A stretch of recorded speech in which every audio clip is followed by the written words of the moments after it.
오전 10시 이후로 시장이 밀리더니 오후장 들어서는 분위기가 더 안 좋아졌습니다. 시장 어떤 관점으로 봐야 할지 이분께 얘기 들어보겠습니다. 엠뱅골드 신광섭 매니저와 함께합니다. 안녕하세요. 네, 안녕하세요. 신광섭입니다. 네.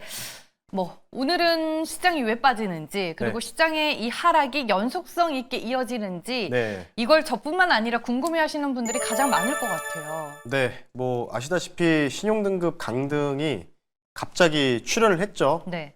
참 이게 시장이 어느 정도 많이 올라간 상황들. 그러니까 지난주에도 계속 말씀드렸지만은 모든 지표를 봤을 때 어떤 지표냐면 여러분들 HTS에다가 RSI 강대어 지수라든지 MACD 오실레이터, 스토캐스트, 슬로우 패스트 각종 그런 지표를 넣어보면 아실 거다라고 말씀드렸어요. 과열권, 초과열권을 한 일주일 정도 유지를 하고 있는 상황이었고요. 미국도 마찬가지로.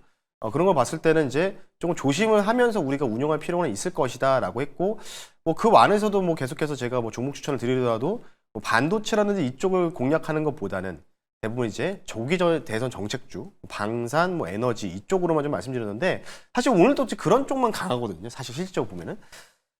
주식을 계속 들고 가도 될까? 이미 수익 중이신 분들은 그냥 계속 들고 가셔도 저는 무난하지 않나 이렇게 생각하고 있고요. 이게 왜 제가 확답을 못 드리는 이유가 뭐냐면, 이 신용등급 강등 사태에 대해서 간단하게 제가 코멘트 좀 드리자면은 무디스거든요. 무디스에서 나온 건데, 무디스랑 이제 S&P는 이제 미국계의 신평사고요. 그리고 지난 23년도에 나왔었던 피치 강등 사태 때는 영국계 계열이에요. 그러니까 피치는 좀 약했던 부분이 없지 않아 있었고, 이제 스탠다드 푸어스 S&P라든지 쉽게 얘기해서 무디스는 특히 무디스가 이제 신용평가사에서 거의 쉽게 얘기해서 왕이거든요. 1위 서열 1위이기 때문에. 네. 물론 이제 이게 토요일 날 우리나라 시간으로 이제 미국장 끝났을 때 이제 5시부터 새벽 5시부터 6시 우리나라 시간입니다. 그때 1시간 동안은 미 선물이 열리고 현무는 종료되는 상황이었는데, 쉽게 해서 뭐냐면 우리도 한 5시, 6시면 다 업무도 다 마치고 퇴근하는 시간이잖아요. 다 정리하고 컴퓨터 끄고 불 켜져 있나 확인하고 멀티때 끄고 막 이러잖아요. 약간 그런 상황에서 갑자기 이 뉴스가 거의 끝나기 한 10분 전에 보도가 나온 거거든요. 네, 그래서 어쨌든 오늘 밤에 미국장이 반응이 중요하다. 그러니까 우리가 지금 미리 그쵸. 반영이 되는 거잖아요. 미리 좀 반영이 되고 있다 이렇게 좀 보고 있고, 미국도 마찬가지라고 좀 보시면 될 것 같아요. 그래서 미국도 이제 지금 잠자는 시간이잖아요. 그러니까 이제 월가의 그런 매니저들이 SM 매니저들이 이제 출근해서 이거 어떻게 하지? 셀링을 해야 되나? 차익 실현을 해야 될까? 뭘까? 이거를 이제 오늘 밤에 좀 봐야 되는데, 그래서 오늘 준비된 자료는 시행등급 강등을 이거 가지고 분류를 하는 거는 제가 볼 때는 제가 굳이 할 필요는 없을 것 같고요. 그래서 제가 준비한 거는요, 바로 이제 블룸버그에서 인터뷰를 했어요. 주말에 이제 신흥급 강등이 나와서 이제 미국 시장이 어떻게 될 거냐. 그래서 낙관론과 비관론의 입장을 한번 들어보고 여러분들 판단하시면 좋을 것 같은데, 자, 정리를 한번 해봤습니다. 일단은 블룸버그 통신에서 제목이 이거였어요.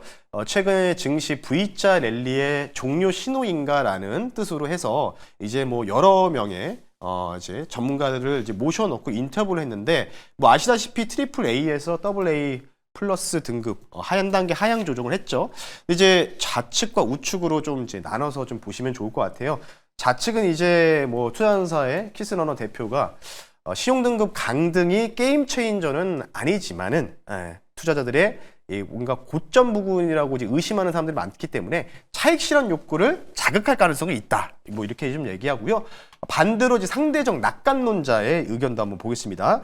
시장에서 이미 신용등급 강등이 불가피하다. 아시다시피 미국의 국채가 빚이 많잖아요. 그러다 보니까 2011년도 때 S&P 500, S&P 신평사의 강등 때보다는 덜 충격적일 것이다 라는 의견 두 가지가 나왔습니다. 자, 근데 이제 문제는 공통된 건 뭐냐면 어쨌든 이걸로 조그만한 조정은 만들어질 수는 있다. 그러니까 쉽게 해서 조그만 조정이라고 하면은 마이너스 한 5, 6% 정도 되거든요. 얕은 운동이 같은 조정이라고 좀 보면 될 것 같고, 깊게 나오면 한 10% 이상의 조정이라고 보고 있는데, 어쨌든 이 미국에서 월가의 전문가들의 의견은 공통된 거는 크게 빠질 수도 있겠지만은 이 사람도 얘기하는 건 뭐냐면 적당한 조정은 좀 나올 수 있을 것 같다라는 의견이 좀 지배적이다 이렇게 좀 말씀드리고 싶기 때문에, 과연 얼마나 조정 나올지는 저도 알 수가 없겠죠. 없을 수가 없지만 어쨌든 이 낙관론과 비관론자의 그런 의견을 여러분 들어보시고 적절하게 미국 주식 운영하시는 분인지 국내 주식 운영하신 분들인지 판단을 한번 하시는 게 좋지 않을까 해서 두 가지 의견을 한번 보여드렸습니다. 과거 사례에 대해서도 이제 살짝 얘기를 네. 해주셨는데 결국에는 오늘 밤 미국 증시가 어떻게 반응하는지가 가장 중요할 것 같고 네. 그에 따라 내일 이제 국내 증시의 방향성이 달려 있을 그쵸? 것 같다라는 네, 생각이 맞습니다. 듭니다. 다음 재료는 뭘 볼까요? 그래서 이제 뭐 계속해서 얘기 나오는 거는 이제 트럼프 대통령이 또 2, 3주 내에 또, 참 왜 이럴까.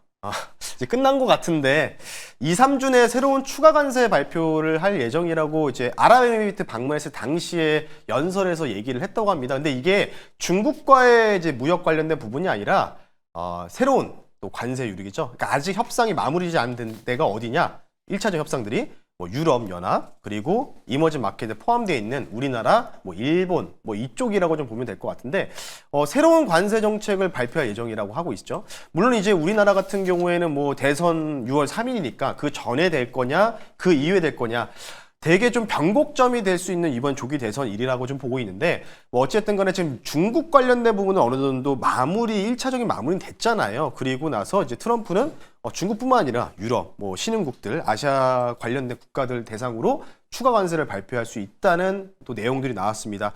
그러니까 이게 좀 주가가 고점에서 뭔가 이제 많이 이제 과열 부근에서 계속해서 조그마한 악재가 조금씩 출현하고 있는데 그러다 보니까 제가 볼 때는 어쨌든 우리나라도 새로운 또 관세 정책이 좀 나올 가능성이 좀 있거든요. 일단 지금 우리가 해결된 거는 중국밖에 없다고 좀 볼 수밖에 없기 때문에 그런 상황에서 우리가 지금 할 수 있는 게 뭘까? 우리나라 정부가 할 수 있는 게 무엇일까라고 좀 고민해 봤을 때 저는 딱 결론을 이렇게 좀 도달할 수밖에 없다. 그리고 만약 조정이 나왔을 때 필히 이런 종목과 섹터를 우리가 조금 잘 모아가야 된다는 측면에서 종목까지 한번 같이 좀 말씀드리면요. 결론을 이렇게 도달해봤습니다. 그림으로 좀 준비했는데요. 약간 좀 이제 이게 챗GPT로 제가 그리다 보니까 글씨가 약간 좀 중구난방으로 좀 다른 언어들이 좀 있어요. 수정이 안 되더라고요. 이게 GPT 한계인 것 같아요. 맞아요. 수정을 요구하면 안 자꾸만 더 어긋난 방향으로 네. GPT가 나가더라고요. 그래서 어떻게 하냐면 이제 쉽게 얘기해서 좀 욕을 하면은 똑바로 하는데 좀 욕을 할 수가 없으니까 네. 그래서 결론을 이렇게 좀 보면 될 것 같은데요. 자, 하필 한국 대선 일에 트럼프 알래스카 초청장, 그리고 추관세를 피하기 위한 분주한 한국 정부의 관료 그림을 준비해 봤는데요. 결국은 이제 잘 보여야 되는 입장이라고 좀 볼 수밖에 없잖아요, 사실. 어느 정도 뭐 트럼프 행정부의 비위를 좀 맞춰야 되기 때문에 그럼 뭔가 우리가 받으려면 뭔가를 또 줘야 되는 입장이기 때문에 우리가 무엇을 줄 수 있을까 했을 때 바로 알래스카. 그래서 오늘은 결론을 알래스카 관련주 관세 협상을 위한 알래스카 관련주를 한번 매수해보자. 이걸로 결론을 도출해 보겠습니다. 네, 이미 이제 지난주에 어느 정도 기사화가 됐습니다. 6월 3일 알래스카에서 열리는 컨퍼런스에 지금 한국 통상 당국자들의 초청이 됐다. 뭐 이런 보도가 나왔는데 다시 보자 LNG 관련주 이 얘기를 해주시는 것 같습니다. 네. 여러 종목 중에서 오늘의 1타 종목은 무엇일까요? 뭐 2월 달에 이제 한창 핫했을 때 이제 넥스틸도 말씀드렸고 휴스틸도 말씀드렸잖아요. 가스공사 말씀드렸는데 그리고 나서 이제 추천이 거의 없었어요. 제가 편입을 안 했다가 이제 좀 다시 이게 뭐 시장에 좀 이제 조정이 나올 때 좀 반드시 매수해야 된다는 측면에서 말씀드리고요. 현재가 13,240원에 편입하고요. 종목명은요. 넥스틸이라는 대장 종목을 한번 편입해 볼 수 있도록 하겠습니다. 네, 한동안 좀 잊혀졌었던 네. 종목이 아닐까 싶습니다. 재공략이 가능한 자리에 온 걸까요, 주가가? 네, 뭐 지금 전반적으로 이런 종목 말고도 뭐 동양철광, 하이스틸 뭐 여러 종목들이 있는데 제가 이제 이따가 가격적으로 말씀드릴 때 그나마 차트가 지금 좀 쉽게 얘기해 좀 살아있는 이제 구간에 위치해 있지 않나 싶어서 좀 가지고 나왔고요. 뭐 이 회사 같은 경우는 유정관 관련된 가스 수출에 필요한 이 관들을 생산 사업을 영위를 하고 있습니다.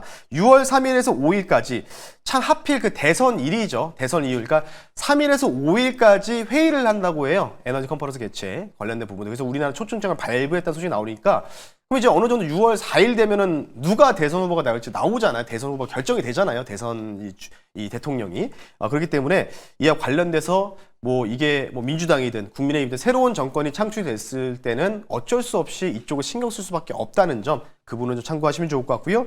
북미 생산이 계속해서 부각이 되다 보니까 관세 영향으로 더 자유롭고 있어요. 그래서 매출 대비해서 영업이익이 굉장히 좋게 나왔다. 실제로 미국의 넥스틸은 공장을 갖고 있기 때문에요. 그 부분은 좀 참고하시면 좋을 것 같고요. 가격 전략 빠르게 좀 말씀 한번 드려볼게요.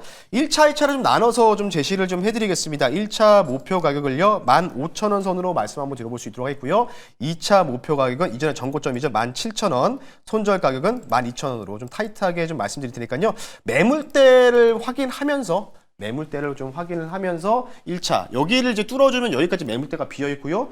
만약에 2차 목표 가격을 넘어가면은 매물대가 없기 때문에 어디까지 갈지 모른다는 점. 넥스틸 그나마 이 송유관 관련주 중에서 가장 깔끔한 수급과 깔끔한 차트 흐름을 견지하고 있다는 점 참고하시면 좋을 것 같습니다. 그러니까 뭐 넥스틸, 효스틸, 세아제강, 동양철강 뭐 여러 LNG 관련주들이 있는데 나는 넥스틸이 가장 맞습니다. 매력적이더라 이 말씀을 해주시는 거죠. 네. 알겠습니다. 이벤트가 있는 만큼 이벤트 매매를 한번 해보자라고 얘기를 해주셨고요. 오랜만에 LNG 관련주 그 안에서 넥스틸을 오늘의 1타 종목으로 꼽아주셨습니다. 오늘 이제 무방 없으신 걸로 알고 있는데 어디서 만날 수 있어요, 그러면? 네, 오늘 무료 방송이 없고요. 네이버에 신광섭이라 검색하시면 무료 주식 밴드가 아래쪽에 나와 있습니다. 그거 클릭하셔서 무료로 가입 가능하시니까요. 그쪽 들어오시면 2011년도 때와 2011년도 그리고 2023년도 때 S&P 500과 피치에서 신용등 강등 사태 때 미국 국내 증시가 얼만큼 빠졌고 어느 정도 기간 동안 하락 거래일이 발생했는지에 대해서 과거 자료를 한번 올려드릴 테니까요. 관심 있으신 분들은 무료 밴드 확인하시면 좋을 것 같습니다. 네, 방송에서 못다한 이야기 네이버 밴드에 남겨놓겠다라고 얘기를 하셨습니다. 네, 1타 강사 여기까지입니다. 인뱅고도 신광섭 매니저와 함께했습니다. 고맙습니다. 네, 고맙습니다.